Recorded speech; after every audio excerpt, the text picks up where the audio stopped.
La foi qui me fait vivre.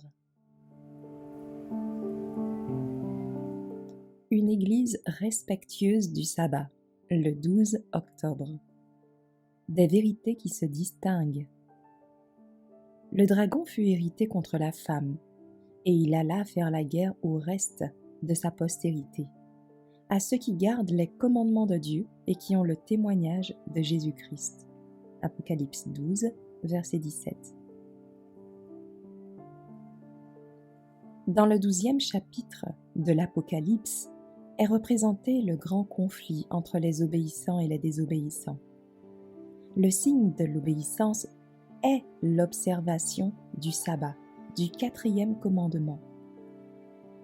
Le sabbat est un test pour cette génération. En obéissant au 4e commandement en esprit et en vérité, les hommes obéiront à tous les préceptes du décalogue. Pour accomplir ce commandement, il faut aimer Dieu suprêmement et exercer l'amour envers toutes les créatures qu'il a faites. Le temps vient où le peuple de Dieu sentira la main de la persécution parce qu'il sanctifie le 7e jour. L'homme du péché, qui a pensé changer les temps et les lois, et qui a toujours opprimé le peuple de Dieu, fera faire des lois pour imposer l'observation du premier jour de la semaine. Mais le peuple de Dieu doit rester ferme pour lui.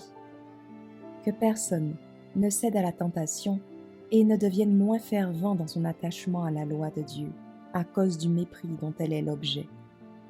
Car c'est cela même qui devrait nous faire prier de tout notre cœur et de toute notre âme et de toute notre voix. Il est temps pour toi, Seigneur, de travailler, car ils ont annulé ta loi. Psaume 119, verset 126. C'est pourquoi, à cause du mépris universel, je te trahirai, pas quand Dieu sera le plus glorifié et le plus honoré par ma loyauté.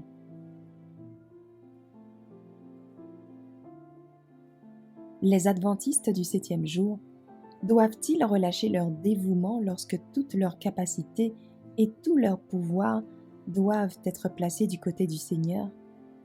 Lorsqu'un témoignage sans faille, noble et édifiant doit sortir de leurs lèvres?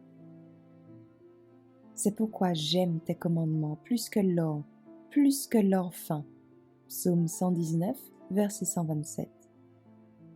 Lorsque la loi de Dieu est la plus tournée en dérision et la plus méprisée, il est temps pour chaque vrai disciple du Christ de défendre sans faillir la loi autrefois livrée aux saints.